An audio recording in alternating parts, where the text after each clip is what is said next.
Imagine discovering a piece of safety equipment that costs just 9 pounds. Right, essentially nothing. Yeah, nothing. 9 pounds. And it absolutely guarantees your workers won't be, gruesomely maimed or crushed to death in the gears of your machinery. It's a completely trivial expense. Exactly. You could pay for it out of pocket right now. But now imagine choosing instead to spend 50,000 pounds, which was a massive fortune at the time. Oh, an absolute fortune. You spend all of that just to fund a legal war protecting your absolute right to keep that factory floor deadly. Yeah, it sounds completely irrational, doesn't it? I mean, it's crazy. You don't spend the 9 pounds to fix the machines, but you spend exponentially more to defend your right to leave them incredibly dangerous. If you're running a business, you'd naturally think preserving your workforce would be priority number one. Right. But back in the 1860s, among the titans of the British Industrial Revolution, that wasn't some hypothetical thought experiment. That was standard, fiercely defended business practice. And that sheer, terrifying calculation is exactly what we are unpacking today. Welcome to the deep dive. Glad to be here. We are going to climb down into the engine room of the Industrial Revolution today. And honestly, the engine room of our modern physical economy. It's going to be a heavy one. It really is. Our mission today is to pull apart a very specific, highly influential, and, densely packed text. We're looking at Chapter 5 of Karl Marx's Capital, Volume 3. It's titled Economy in the Use of Constant Capital. It really is a phenomenal lens through which to view the physical world. I mean, we're going to look at the actual blueprints of industrialization. Right. We'll see the invisible mathematical rules that governed, how factories were built, how machines were designed, and how human bodies were quite literally consumed as fuel. And the core paradox at the heart of this argument is just fascinating. The premise here is that the capitalist drive for profit creates these breathtaking, astonishing technological marvels. Oh, hyper-efficient machines, incredible global recycling systems, massive jumps in chemistry. But at the exact same time, that identical mathematical drive leads to the ruthless, casual squandering and destruction of human life. It's the dual nature of industrial progress. Yeah. You get the steam engine, but you also get the coal mine death traps. You get synthetic dyes, but you get suffocating sweatshops. And according to this analysis, those two things aren't just happening at the same time by coincidence. One requires the other. That's the core of it, yes. Okay, let's unpack this. Because to really grasp how an owner justifies spending 50,000 pounds to fight a 9-pound safety guard, we have to understand the vocabulary of their accounting books. We need to talk about capital. Specifically, how this text splits it into two distinct categories. So let's lay the groundwork. What is the difference between variable capital and constant capital? Right. So let's visualize the physical setup of a mid-19th century textile mill. Okay, I'm picturing it. If you are the capitalist, the factory owner, you want to produce cotton yarn to sell on the market. To do that, you have to purchase two fundamentally different types of inputs. Okay, what's the first one? First, you have to buy human labor power. You hire men, women, and children to work the machines. The money you spend on those wages is categorized here as variable capital. Variable, meaning it changes. Meaning it is the active, dynamic ingredient in the process. In this economic framework, human labor is the only thing that creates new value. I see. When a worker takes a pound of raw cotton and spins it into yarn, their physical and mental exertion adds value to that material. Right, they're physically transforming it. Exactly. And during a working day, they produce enough value to cover their own wages, and then they keep working. That extra time produces surplus value, which is profit for the owner. Got it. Because the total value expands during the process, that capital is variable. Okay, so the humans are the variable capital because they are the engine of new value. But, the humans can't spin yarn with their bare hands in an empty field. Which brings us to the second category. To do the work, those humans need physical stuff. Right. They need the raw cotton. They need the heavy iron spinning machines. They need the massive steam engine to power those machines. The coal to feed the boiler, the oil for the gears. Yes. And they need the colossal brick building to keep the rain off the whole operation. All of these physical things, the machinery, the buildings, the raw materials, are categorized as constant capital. Let me make sure I'm really getting the underlying logic here. Why call it constant? Because obviously coal burns up and machines break down. They aren't immortal. They definitely break down. Yeah. Constant doesn't mean indestructible. It refers to how their value behaves during production. Okay. How so? Let's look at the raw cotton. A pound of raw cotton sitting in a warehouse doesn't magically become yarn by itself. No, it just sits there. And the giant iron spinning machine just sits there too, completely inert, until a human being fires up the boiler and engages the gears. These physical objects do not generate any new value on their own. Instead, the value that is already locked up inside them, the money the capitalist paid to buy the cotton and the machine, is simply transferred into the final product. Ah, so it's a transfer mechanism. It is a pure transfer. Yeah. If a spinning machine costs £10,000 and is designed to last for 10 years, it transfers a tiny fraction of its original £10,000 value into every single spool of yarn it helps produce over that decade. That makes sense. Its value remains constant. It merely migrates from the machine into the finished commodity. Okay, the pieces are on the board. We have the humans creating new value and the machines and buildings just passing their existing cost into the final product. Exactly. So if I'm a factory owner in 1850 and I want to make my profit margins absolutely explode, what do I do? You look at the math. You could try to squeeze more unpaid labor out of your variable capital, your workers, which, they absolutely did. Right, of course they did. But another incredibly potent way to boost your overall rate of profit is to relentlessly shrink the cost of your constant capital. Make the machines and the buildings cheaper. Think about it. If you can manage to produce the exact same mountain of spun yarn using the exact same amount of human labor, but you somehow figure out how to spend less money on the building, less on the machines, less on the coal, your profit margins skyrocket. Because my overhead just fell through the floor, but my revenue stayed exactly the same. And this realization turns the capitalist into an absolute fanatic. Economizing on constant capital becomes a systemic, obsessive drive. An obsession. Every single drop of machine oil, every square inch of factory floor space, every stray puff of cotton dust becomes a battleground for cost-cutting. Wow. This obsessive drive to slash physical overhead is the invisible force that engineers the modern industrial world. Which perfectly sets up the first major strategy they use to slash those costs. Let's look at the sheer economics of scale and time. Yes, section 1 of our deep dive. The historical data here points to something that actually feels a little, counterintuitive when you first hear it. How so? The argument is that simply extending the working day, forcing the workers to stay at the machines for 14, 16, or even 18 hours, actually raises the rate of profit significantly, even if the workers are paid extra for those overtime hours. The overtime pay doesn't negate the windfall at all. But wait, if I'm paying them for the extra hours, where's this massive financial windfall coming from? It's a good question. If I pay a guy for 10 hours, I get 10 hours of product. If I pay him for 15, I get 15. The ratio of wage to product seems like it should stay relatively flat. It would if you were only looking at the variable capital, the wages. But the secret to the windfall is hidden entirely within the constant capital. The machines. Specifically, the massive fixed costs of the factory itself. We have to dive into the invisible geometry of industrial accounting here. Okay, lay it out for me. Think about the sheer scale of a 19th century textile mill. Yeah. You don't just build a little wooden shed. You construct a massive, multi-story brick fortress. Right, it's a huge operation. You install a colossal steam engine that costs a fortune. You bolt hundreds of heavy iron spinning machines to the floor. That is an astronomical outlay of money. A huge upfront investment. That capital is sunk. It is advanced by the factory owner before a single thread is ever spun. Right. They wrote a massive check just to unlock the front door. Now look at how the costs of that massive infrastructure behave in relation to time. Okay. The cost of the building, the property taxes, the fire insurance premiums, the salaries of your permanent managers. None of those expenses change whether the workers are sweating inside the building for 12 hours a day or 16 hours a day. The overhead is entirely static. Completely static. The fire insurance company doesn't charge you more because your machines run until midnight. Exactly. The overhead is static, but your output becomes wildly dynamic.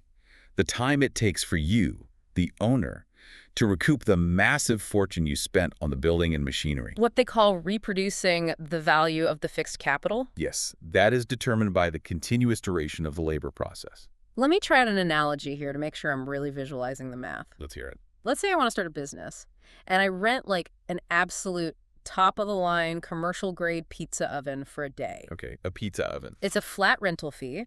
It costs me, say, $1,000 for 24 hours of access to this oven. The oven is my fixed capital. Right. Now, if I only hire a crew for a standard 8-hour shift and we bake 100 pizzas, I have to divide that $1,000 oven cost across those 100 pizzas. So the oven alone is costing you $10 per pizza. Exactly. And that eats up all my profit margin. I have to sell the pizza for 20 bucks just to survive. Your fixed costs are crushing you because the machine is sitting idle for 16 hours of the day. It's dead time. Dead time. But what if I change the work hours? What if I hire a crew or force my existing crew to work a grueling 24-hour shift? You just keep it running. We keep that oven blazing around the clock. We crank out 1,000 pizzas in that 24-hour window. And your rental fee didn't change. It's still $1,000, but now I divide that $1,000 across 1,000 pizzas. The cost of the oven per pizza just plummeted from $10 down to $1 single. Wow. I haven't changed the oven, I haven't changed the recipe, but my profit margin per pizza just exploded. That is the precise mathematical mechanism operating inside the 19th century factory. It's crazy when you break it down like that. You have essentially rented this massive industrial infrastructure by purchasing it. If your workers go home after 12 hours, your machines sit in the dark for 12 hours. The capital is frozen. It's not generating anything. But if you force the workers to drudge for 16 or 18 hours, you are speeding up the reproduction of the machinery's value by 50%. You compress the time it takes to get your initial investment back. So even if I am paying my pizza crew a little bit of a bonus for working through the night, the massive, overwhelming savings I make on the fixed cost of the oven itself completely dwarfs whatever extra wages I paid them. You are capturing an enormous volume of extra product without having to buy a second factory or a second set of machines. Right. The modern industrial system, because it relies on incredibly expensive fixed capital, acts as an inescapable structural stimulus for capitalists to prolong working hours to the absolute breaking point of the human body. Because the machinery itself demands to be run continuously. It demands it. And there's another layer to this efficiency, right? Yeah. Because I can only pull off that pizza oven trick if I have my whole crew working together around that one massive heat source. Yes, exactly. If I have 10 different guys baking pizzas in 10 different kitchens across town, the math falls apart. It completely shatters. And this introduces one of the most vital concepts in this entire analysis. It's called the social combination of labor. The social combination. Yes. The astonishing efficiencies of the Industrial Revolution are strictly impossible for isolated individuals working alone. Because they're fragmented. Imagine 100 independent hand weavers working in 100 separate little cottages scattered across a valley. They need 100 separate fireplaces for heat. They need 100 sets of hand tools. 100 separate roofs to maintain. The sheer physical waste of duplicating the work environment 100 times is enormous. But if you drag all 100 of those weavers out of their cottages and lock them inside a single factory building, The economics transform completely.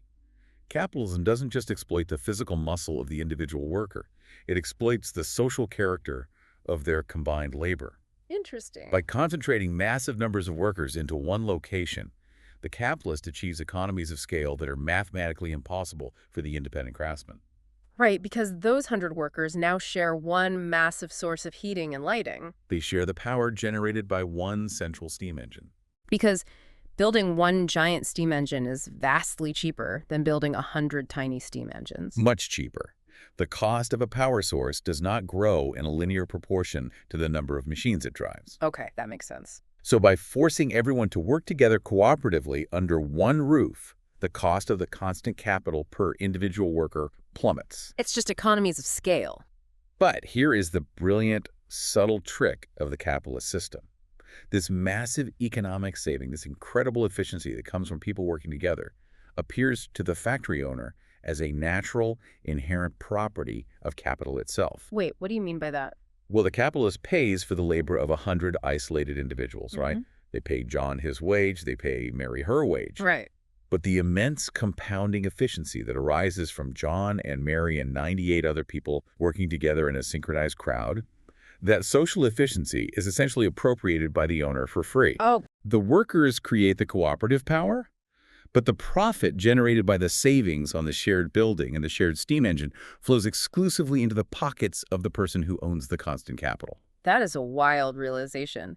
The workers are producing the efficiency just by being grouped together, but the financial benefit of the group dynamic is harvested by the guy holding the deed to the building. Exactly. Okay, so we have established the prime directive of industrial capitalism. Maximize the continuous running time of the machinery. Yes. Crowd as many workers as physically possible around a single centralized power source. And ruthlessly cut every conceivable expense on the physical environment to boost that profit rate. That's the formula. But if maximizing the machine's efficiency is the absolute ultimate goal, that goal directly dictates the physical architecture built around those machines. It dictates everything. Which takes us out of the realm of abstract math and into the incredibly grim physical reality of the 19th century. What actually happens to the human beings who are trapped inside this mathematical equation? This is where the historical documentation becomes genuinely harrowing. The tone of the analysis shifts here to a biting, almost furious critique of what this mathematical logic does in the real world. It gets very dark. It does. The core observation is this. Capitalist production is incredibly frugal, meticulous, and calculating when it comes to dead materialized labor. Meaning the metal machines, the brick buildings, the raw cotton. Right. It tracks every penny of that dead labor. But it is unimaginably, almost casually wasteful when it comes to living human beings. The historical records cited here state that it squanders human beings, flesh, blood, nerves, and brains more readily than any other system in recorded history. That is an incredibly heavy accusation. It's a heavy accusation, but it is backed up by an avalanche of parliamentary reports and factory inspector logs from the era. Your receipts are there? Oh, they're there. When your primary overriding goal is to save money on the conditions of work to boost your profit rate, the physical safety, health, and comfort of the worker instantly transform into a completely unnecessary expense. It's just a drain on profits. From the pure, unadulterated standpoint of the profit motive, making a factory humane or safe is viewed as a senseless and purposeless waste of capital. Let's look at the specific examples of how this played out, starting underground. The sections dealing with the coal mines are just staggering. The coal mines are perhaps the purest distillation of this logic. To extract coal, you have to sink a shaft hundreds of feet deep into the earth. Right. That requires a massive outlay of capital up front just to reach the coal seam. Once that shaft is sunk, the owners want to spend as little subsequent money as possible on the underground infrastructure. Because every dollar spent down there was a dollar subtracted from the profit of the coal they pulled up. Exactly. Which meant cutting corners on things that keep people alive. It meant routinely refusing to invest in proper drainage systems, forcing men and children to work in freezing water. God. It meant refusing to invest in complex ventilation systems to clear out explosive methane gases or black damp. And most damningly of all, it often meant refusing to sink secondary escape shafts. Wait, a secondary shaft? Meaning, if the main tunnel collapses or catches fire, there is a back door. A back door that costs money to dig, but does not directly increase the yield of coal. Right, it's pure safety overhead. So they just didn't dig them. The result was a subterranean environment of constant, terrifying danger. The text pulls from government reports of the 1860s, noting that roughly 15 men were killed every single week in English coal mines. 15 men a week. Over 800 a year.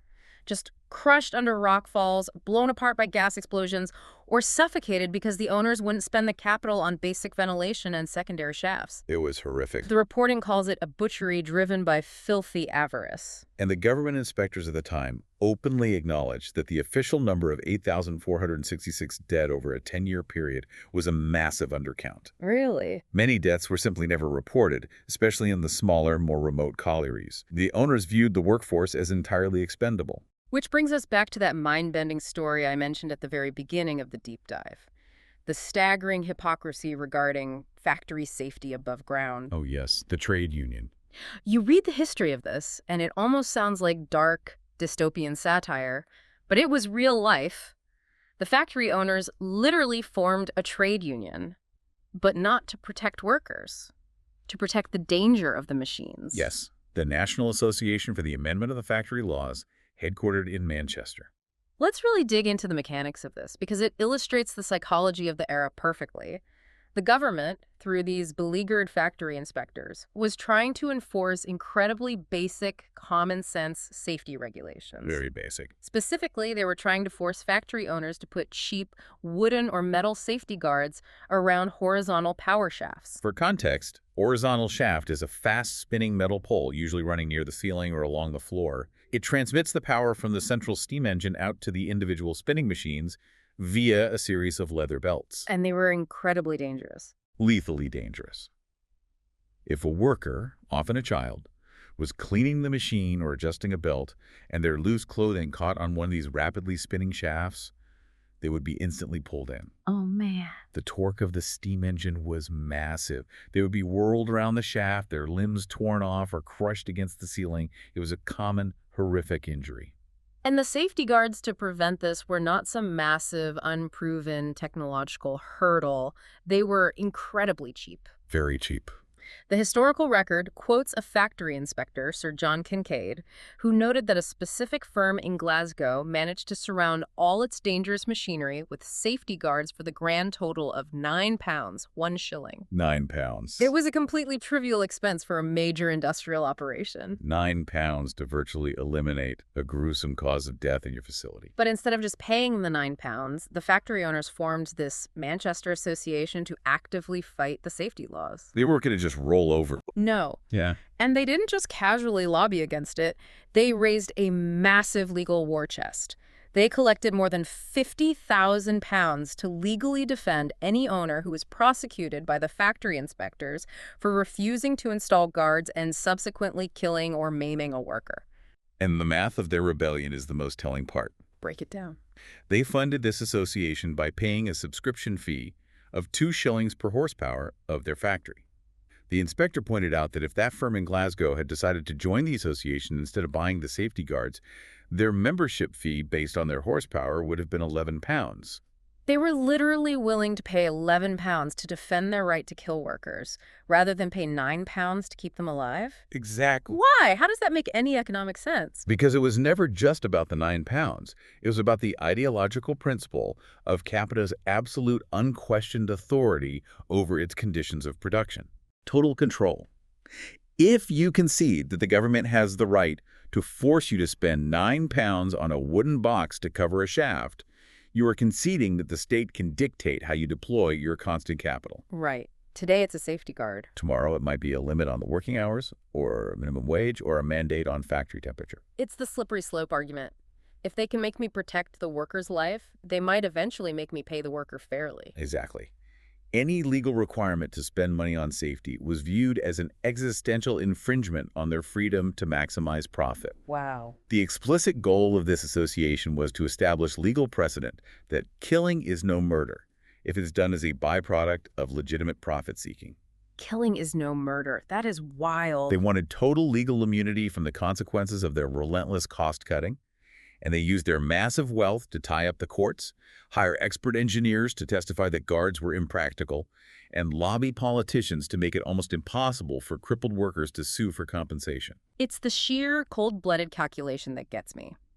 But it wasn't just the spectacular violent deaths in the mines or the gears that defined this era. The historical record also goes deep into the slow, suffocating, invisible violence of the enclosed workspaces. The environmental conditions. Yeah. Let's look at the garment industry, the tailors and the printers in London. This paints a vivid, incredibly claustrophobic picture. It is a profound claustrophobia. When you crowd as many workers as possible into the smallest possible physical space, because floor space costs rent and rent cuts into profit, you fundamentally destroy the air they breathe. Right. The text quotes a medical report by Dr. Smith describing the workshops of London tailors. He doesn't call them workshops, he calls them kennels. Kennels, like your boarding dog. Yes, he describes one specific room, a kennel built in the backyard, lighted only by a skylight in the roof, where 5 to 6 grown men worked. The total volume of the room provided only 112 cubic feet of space per man. Let's visualize that for the listener. 112 cubic feet is roughly the size of a very small walk-in closet, or like the interior cabin of a compact car. Tiny. And remember, that is not 112 cubic feet of empty breathing space. That volume has to hold the man, his large work table, his chair, the heavy wool fabrics, the irons. And there was zero ventilation. because a window lets out the heat. And in some trades, maintaining a high ambient heat was necessary to keep the threads from snapping. Oh, man. Furthermore, to see their incredibly detailed stitching, especially during the dark London winters or the heavy fogs, they burned dozens of gaslights inside these sealed boxes. Which consume oxygen. Violently. The gaslights violently consumed the oxygen and pumped out massive amounts of heat and toxic fumes. So the descriptions of the temperature are insane. 80 degrees, sometimes surging upwards of 90 degrees inside these cramped, sealed rooms. A literal sweatshop. The medical reports say the condensation from their combined sweat, breath, and the gas fumes would literally run down the panes of the skylight in streams and drop back down on them from the roof. And they were sitting hunched over in this environment for 12, 14, sometimes 16 hours a day. The physiological toll was absolute devastation. And we have the statistics to prove it. Give us the numbers. The text pulls mortality data compiled by the Board of Health. If you look at healthy outdoor agricultural districts, the death rate from lung diseases, specifically consumption, or tuberculosis, for men aged 15 to 55 was roughly 100 per 100,000. Okay, 100 per 100,000 out in the country. But in the dense industrial districts, where workers were packed into these unventilated factories and kennels, the numbers exploded. In Macclesfield, it was 184. In Leeds, 218.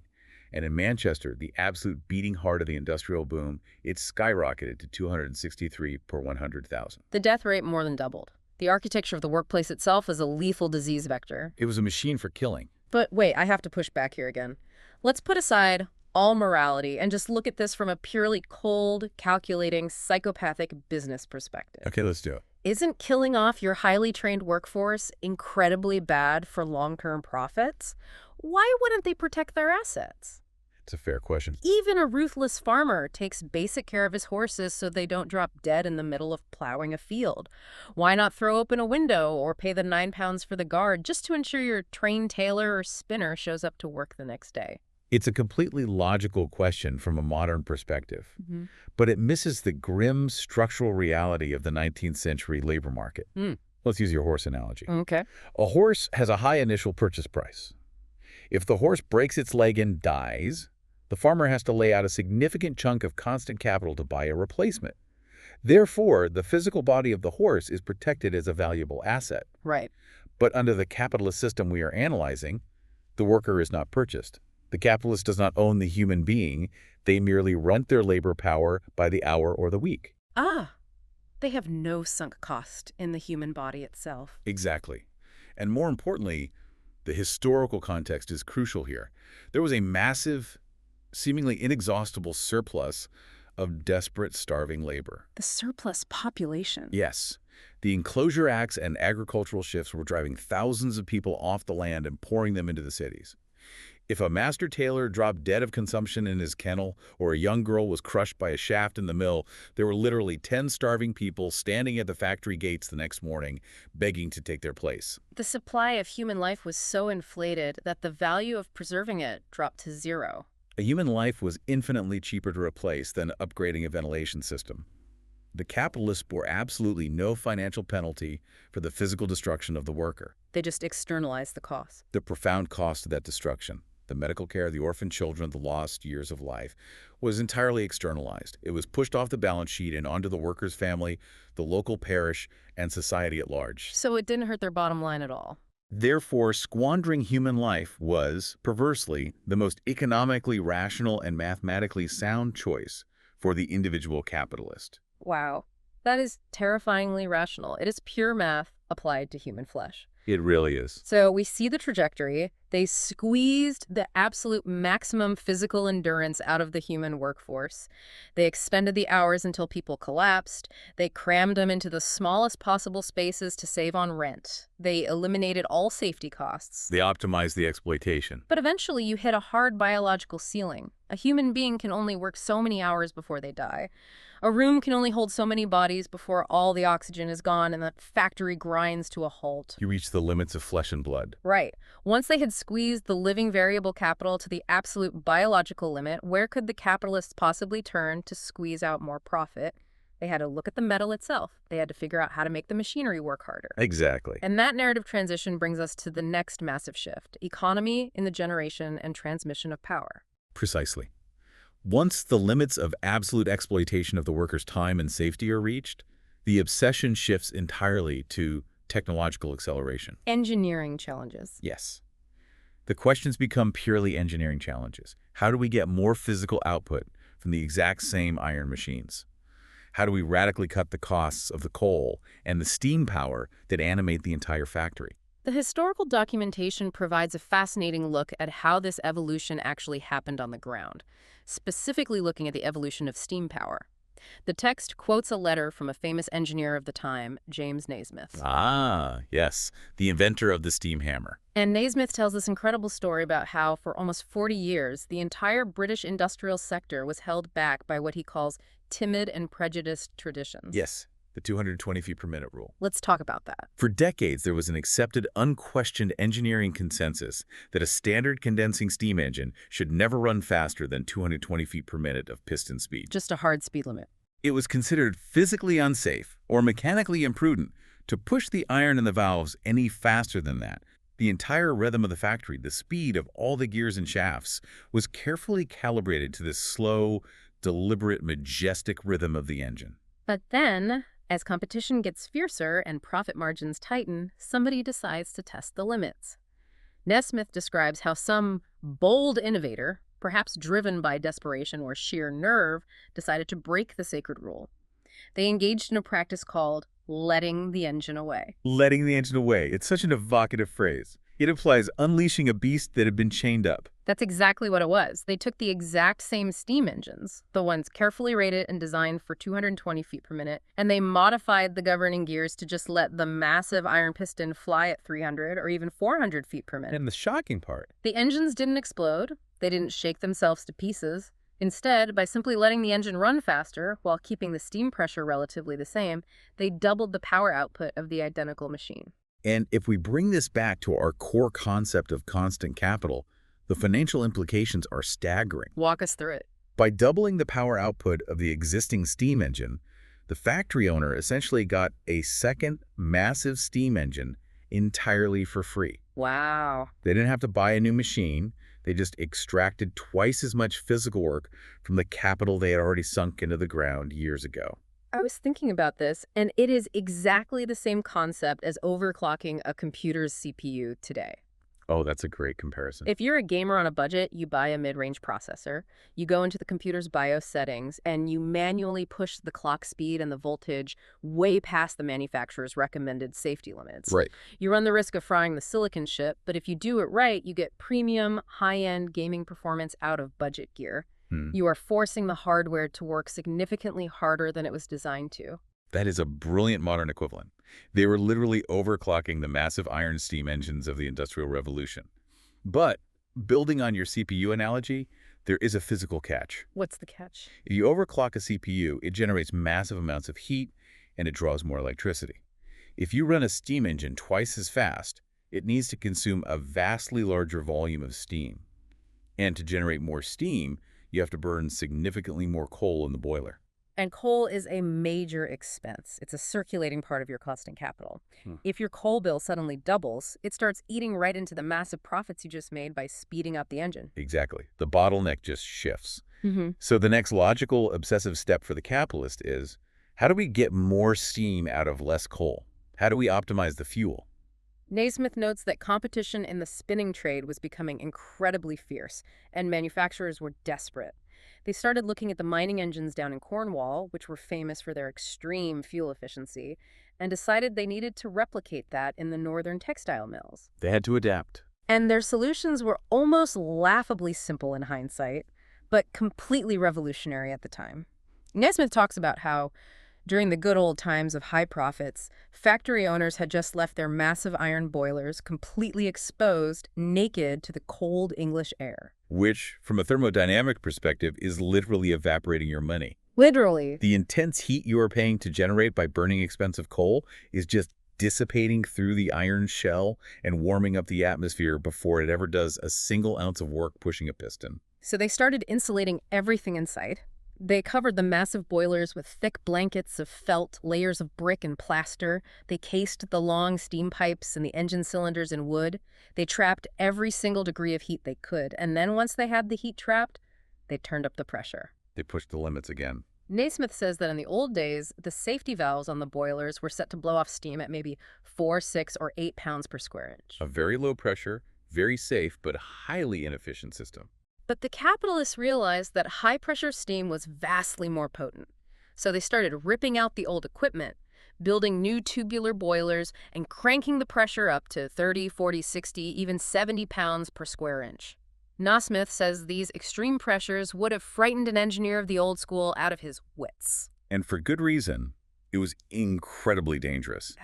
Boiler explosions became a very real catastrophic threat. Oh, I bet. A ruptured high-pressure boiler would level a factory block and scald everyone inside to death.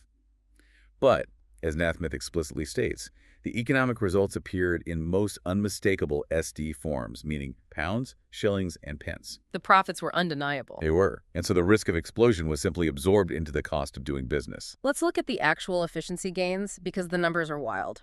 By overclocking the engines, heavily insulating the boilers, and cranking up the pressure to terrifying levels, what happened to their coal consumption? Naismith records that in the engines of the old uninsulated low-pressure system, it took about 12 to 14 pounds of coal to generate 1 horsepower for 1 hour. Okay, 12 to 14. After these aggressive systemic innovations, the consumption plummeted to between 3.5 and 4 pounds of coal per horsepower per hour. They cut their fuel cost by almost 75%. That is a massive reduction in the cost of constant capital. It is a phenomenal leap in efficiency. And the obsession didn't stop at the generation of power. It extended outwards into the transmission of power throughout the building. Oh, the shafting. Yes, the historical record includes a report from a factory inspector in 1863, quoting a wealthy cotton spinner who decided to build a brand new, purpose-designed mill. He centralized his entire operation to eliminate mechanical waste. What did he do? He put 29,000 doubling spindles on a single massive floor and managed to drive all 29,000 of them using one single gigantic power shaft. 29,000 spinning machines running off one single spinning rod. The noise and the vibration of that room must have been apocalyptic. It would have been deafening. But economically, it was a masterpiece. By driving everything off one shaft, he eliminated the incredibly complex, heavy web of multiple smaller shafts, cross belts, and heavy gears that older factories used. He estimated a saving of 60 to 80% just on the cost of the iron shafting alone. And because there were significantly fewer moving parts, fewer gears grinding against each other, there was a massive reduction in friction. Exactly. Less friction means the steam engine doesn't have to work as hard, which saves more coal. And less friction means a massive reduction in the oil and tallow needed to lubricate the gears. The oil. Every point of friction eliminated was a drop of oil saved. Every drop of oil saved was a fraction of a penny added to the profit margin. It is this relentless, microscopic attention to physical reality. So let's review the checklist. They optimized the continuous time the machines ran. They sacrificed the health, the lungs, and the limbs of the workers to save on space and basic safety. They overclocked the steam engines and trapped the heat to save on coal. They streamlined the iron shafts to save on friction and oil. They squeezed it all. They have squeezed the building, the metal, the fuel, and the humans dry. What on earth was possibly left to monetize? The literal trash on the factory floor. Which brings us to the next fascinating evolution in this story. Utilization of the refuse of production. We are talking about the birth of industrial recycling for profit. And we really need to reframe how we think about this. Today, we have been culturally conditioned to think of recycling as an inherently ecological, progressive, green initiative. Right. We recycle plastic bottles to save the oceans. We recycle paper to save the forests. It's an environmental crusade. But this historical analysis points out that massive industrial recycling was not born out of any sort of environmental consciousness. It was born purely out of ruthless, calculating profit-seeking. Because in the eyes of a factory owner, waste is literally constant capital that you paid good money for, but failed to turn into a sellable product. It's a pile of cash swept out the back door. Precisely. As the capitalist mode of production scales up from small workshops to massive industrial complexes, the sheer physical volume of refuse, the waste products of industry and agriculture, becomes colossal. Mountains of it. We're talking about mountains of iron filings, rivers of chemical runoff, tons of fabric scraps. And because the capitalist is fundamentally obsessed with reducing the cost of raw materials, there is a massive, overwhelming financial incentive to find a use for this waste. Right. If you can suddenly sell your mountain of waste, or better yet, chemically reintroduce it into your own production cycle as a cheap raw material, you drastically reduce your net expenditure on constant capital, which directly spikes your profit rate. The historical examples of this are incredible. Let's talk about the wool industry and the rise of the shoddy trade. Yes, the shoddy trade is a perfect illustration of monetizing trash. For a very long time, the rags of old, worn-out clothes, small pieces of tailor's cloth, and especially fabrics where wool was woven together with cotton, were considered utterly useless waste. They had no market value. You couldn't do anything with a mixed fabric. But as the global price of raw, fresh wool fluctuated wildly and the consumer demand for cheap clothing exploded, manufacturers realized they were sitting on a literal gold mine of refuse. It was a massive opportunity. The records note that just 30 years prior, old mixed rags were worth maybe £4 a ton. But suddenly, they were worth £44 a ton. Why the massive tenfold jump in value? Because of aggressive technological and chemical innovation.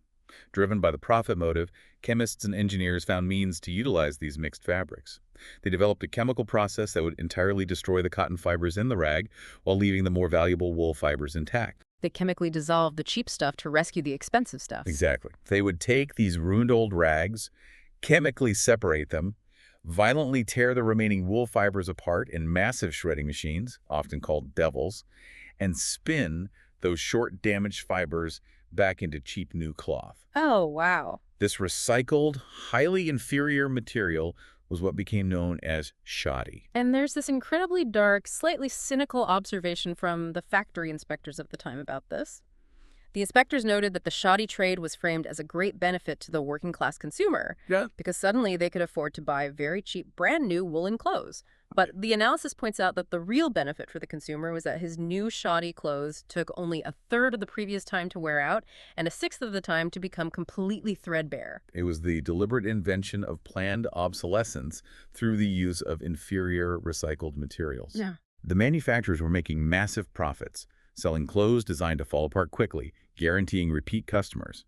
By 1862, this rejuvenated shoddy material accounted for a full one-third of all the wool consumed by the entire English industry. A third? A third of the massive British textile empire was running on chemically shredded trash, and the silk industry followed the exact same path, inventing highly specialized machinery to turn previously valueless, tangled silk waste into a highly profitable, smooth material. But the most dramatic, almost sci-fi example of this is the chemical industry. This is where science really starts to serve the profit motive in a profound, transformative way. Yes, the chemical industry is the ultimate utilizer of waste. It not only found ingenious uses for its own chemical byproducts, but it actively swallowed up the toxic waste of other massive industries. Yeah. The prime example the text gives is coal tar. Right? Coal tar. For a long time, when cities started producing gas for street lighting by baking coal, this thick, nasty, sticky black sludge called coal tar was the byproduct. It was a massive nuisance. It was a horrific pollutant. It clogged up pipes, it smelled awful, and gas companies literally had to pay people to cart it away and dump it in the rivers. It was a negative asset. But then advances in organic chemistry suddenly revealed that this useless, toxic sludge was actually packed with incredibly complex organic compounds. Capitalists funded scientists to figure out how to break it down. And they transformed it. They transformed this river-polluting coal tar into aniline dyes, which created those vibrant, deeply unnatural, highly profitable synthetic colors for the textile industry. They turned it into alizarin, a synthetic red dye that replaced the expensive natural madder route.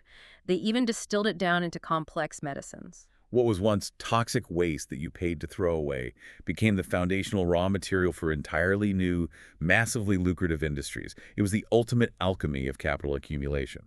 But there is a really careful analytical distinction made here, and I want to make sure we explore it fully.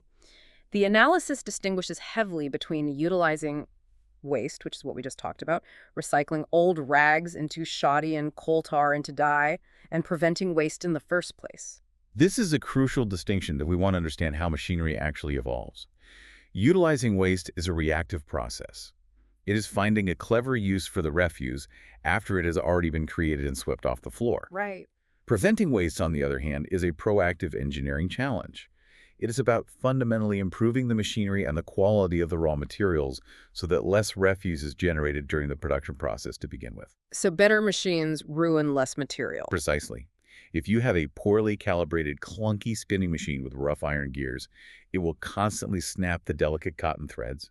It will mangle the fibers, creating a massive pile of unusable cotton dust and scrap on the floor. Which is waste. But if you invest in a highly polished, precisely engineered machine with smooth motions, it transforms a vastly higher percentage of the raw cotton directly into sellable yarn.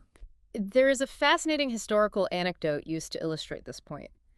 The milling of corn into flour. The Roman mills versus the modern French mills. I loved this detail because it perfectly explains the mechanics of waste prevention. It's a wonderful granular illustration. The text cites a 19th century economist named Diderot de la Malle, who was deeply studying ancient Rome. Okay. He was trying to figure out a historical puzzle. Why was raw corn so astronomically expensive for the average Roman citizen compared to a citizen of 19th century France? The weather was similar, the crops were similar. The answer, he discovered, was entirely in the mechanics of the machinery used to process the grain. The Romans used very crude mills. They used massive, heavy millstones made of coarse granite and trap rock. The mechanical action was basically just brutal, inefficient smashing. Because the stones were rough and the motion was clumsy, a huge amount of the grain was pulverized into useless dust, or it failed to be ground down enough and was lost when they sifted it. It was physically wasting a massive percentage of the raw material. But in modern 19th century France, the milling process had been completely rebuilt according to the advanced laws of mechanics. They stopped using rough granite. They imported highly specialized, perfectly textured millstones from the quarries of La Ferté. They designed gears to mill the corn twice over in a highly controlled manner, and they changed the physical motion of how the sack fed the grain into the stones. And the result of that mechanical precision was stunning. Because the La Ferté stones sheared the grain perfectly instead of just crushing it, the exact same quantity of raw corn yielded a full 1/6 more usable flour. 1/6 more. The improvement in the constant capital, the refined machinery, directly reduced the waste and increased the final yield. And importantly, this massive gain in efficiency was achieved entirely independently of how much human labor was involved. It was purely a triumph of mechanical engineering. Okay, but let's connect the dots here. This kind of advanced chemical recycling building massive vats to distill coal tar into brilliant purple dyes, or importing specialized La Ferté millstones and building complex double milling factories, you can't just do that in a tiny independent local workshop, can you? No, absolutely not. And this observation brings us right back to that core architectural concept we discussed at the very beginning, the social combination of labor. Right. The text emphasizes heavily that the utilization and prevention of waste is fundamentally dependent on massive concentrated scale. Because if you are a single tailor working in your living room and you produce a handful of wool scraps at the end of the week, it's just trash. You throw it in the fire. Exactly. A handful of scrap has no exchange value. If a single artisan produces a tiny pile of iron filings, it is just refused to be swept into the street. But when a massive centralized factory employs thousands of workers and produces tons of iron filings every single day, that refuse suddenly reaches a critical mass. It becomes a commodity. It becomes a commodity. It becomes economically viable to hire carts to collect it, build a facility to transport it, and fire up a furnace to melt it back down. That makes total sense. The profound utilization of refuse is only possible when the refuse is present in massive industrial quantities. And that only happens when labor is carried on at a massive concentrated scale. It requires the large-scale cooperation of workers, massive capital investment in improved machinery, and the aggressive application of cutting-edge natural sciences. Which provides the perfect runway into the final major concept of this deep dive. Because we have talked a lot about science and engineering synthetic aniline dyes, high-pressure steam engines, perfectly calibrated millstones. But science is, at its core, just theory. It is. An invention on a blueprint or a perfectly controlled chemical reaction in a pristine, quiet university laboratory is one thing. The real question is, how do these complex, delicate, highly theoretical inventions actually survive the brutal chaos, the grime, the vibration, and the unpredictability of a real 19th century factory floor? This is where the analysis makes its final and perhaps its most profound distinction. It separates human intellectual and physical effort into two completely distinct categories: universal labor and communal labor. Let's break those down clearly. What exactly constitutes Universal labor. Universal labor encompasses all scientific work, all original theoretical discovery, and all pure invention. It is the brilliant breakthrough by the isolated genius in the laboratory. Okay. It is the slow, painstaking compounding of scientific knowledge over generations. It is James Watt understanding the fundamental thermodynamics of steam. It is a chemist discovering the exact molecular structure required to turn coal tar into dye. It is the theoretical blueprint of progress. Okay, so universal labor creates the blueprint. It proves the concept is possible in a vacuum. But a blueprint doesn't spin cotton, and a molecular diagram doesn't dye a dress. Exactly. And that is where communal labor enters the equation. Communal labor is the direct, physical, messy cooperation of individuals working together in reality. The actual workers. It is the hundreds of exhausted workers on the factory floor, actually operating the heavy machinery in real time, dealing with the physical materials. And the historical argument made here about who actually makes the inventions work is fascinating. It challenges the great man theory of history. It isn't the brilliant scientist who perfects the machine. No, it isn't. The analysis points out that it is almost entirely the combined, practical, endless trial and error experience of the workers on the floor that figures out how to make these pristine theoretical inventions function smoothly in reality. Because the blueprint doesn't account for reality. The workers are the ones dealing with the intense vibrations of the floorboards, the ambient heat of the room warping the metal, the unpredictable snapping of the cheap cotton threads, the slight impurities in the coal. Precisely. They are the ones who encounter and overcome what are called the practical frictions. A brand new machine, fresh from the engineer's workshop, is never perfect when it is first bolted to the floor. It jams constantly, it breaks down, it destroys the expensive raw material, it operates clumsily. The practical fictions. It is only through the collective observation, the subtle tweaks, and the daily grinding physical experience of the workers using the machine hour after hour that the fatal flaws are identified. A worker realizes a gear needs to be slightly larger or a belt needs more tension. The true economy and efficiency of the invention is only realized through the communal labor of the people operating it. Which leads to a deeply ironic and tragic economic phenomenon. We might call it the pioneer paradox. This is the final observation of how this system behaves, and it flips our conventional understanding of innovation on its head. It really does. Normally, you would assume that the first bold, visionary entrepreneur to implement a brand new, revolutionary invention would be the one to get incredibly rich, right?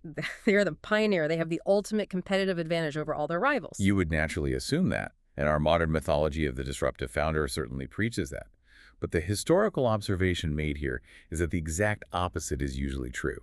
The very first entrepreneurs to implement a radically new technology almost always go completely bankrupt. Wait, why? If they have the new super machine, why do they fail?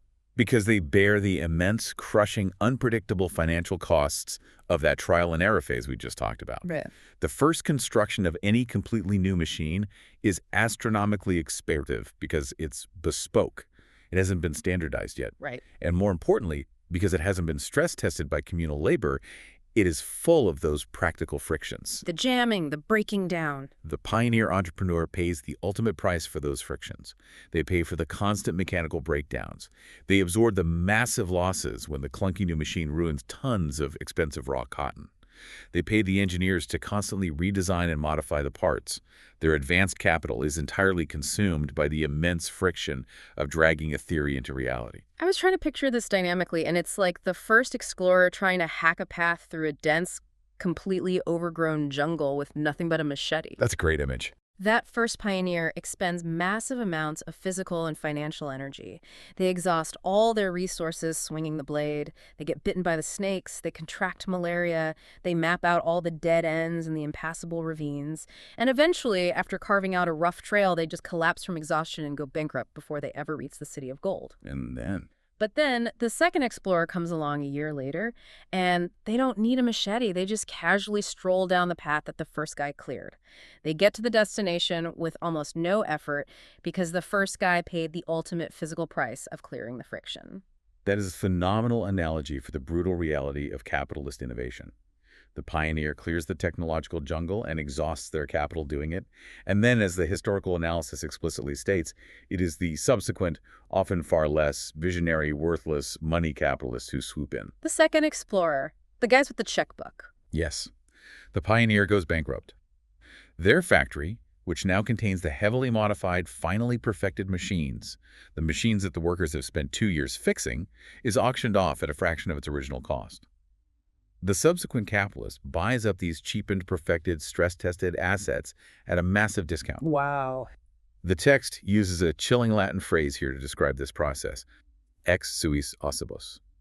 They build their empires from the bones of the original innovators. Because they bought the perfected machinery at a steep discount, their constant capital costs are incredibly low, they don't have to pay for the trial and error, and therefore they reap all the massive profits. From the bones. That is haunting. It paints a picture of an economic system that ruthlessly cannibalizes its own innovators, just as readily as it squanders the lungs and limbs of its workers. It is a portrait of a relentless mathematical mechanism of accumulation. It demands infinite efficiency. It demands massive scale. It demands the casual sacrifice of the worker's safety. And ultimately, it even demands the financial sacrifice of the visionary pioneer all to ensure that the massive, centralized machinery can run at the highest possible rate of profit for the final owner who buys the assets at a discount. Wow. Okay, we have covered an immense amount of historical and theoretical ground today. Let's briefly retrace this journey we've been on through the dense mechanics of Chapter 5 of Capital, Volume 3. It's been a long journey. We started with the relentless, invisible math of the working day, uncovering how keeping the factory running for 16 hours massively boosts profits by reproducing the value of the building and the machines faster without adding a single dime to the overhead costs. We saw how that mathematical drive to save on the physical conditions of work led to a catastrophic human toll. We looked at the suffocating tailors in the London kennels, the butchery in the unventilated coal mines, and the grotesque reality of Manchester factory owners raising a 50,000-pound legal war chest just to fight against installing a 9-pound wooden safety guard. Then we explored how, when human physical endurance hit its absolute biological ceiling, the capitalists turned to overclocking the metal itself. They pushed steam engines past their breaking points, heavily insulating boilers and cranking up the pressure to terrifying explosive levels just to cut their coal consumption by 75%. We traced the birth of industrial recycling, seeing it not as an ecological crusade, but as a desperate attempt to monetize physical waste, chemically shredding old rags into cheap, shoddy clothes, and distilling toxic coal tar into brilliant synthetic dyes to lower the cost of raw materials. And finally, we unpacked the deep irony of the pioneer paradox. We saw how the workers on the floor do the actual hard communal labor of perfecting the machines, how the visionary pioneer goes completely broke paying for that trial and error, and how a secondary buyer ultimately builds a highly profitable empire ex sus ossibus from their bones. It is a stunning, comprehensive, and deeply unsentimental view of a physical system in motion.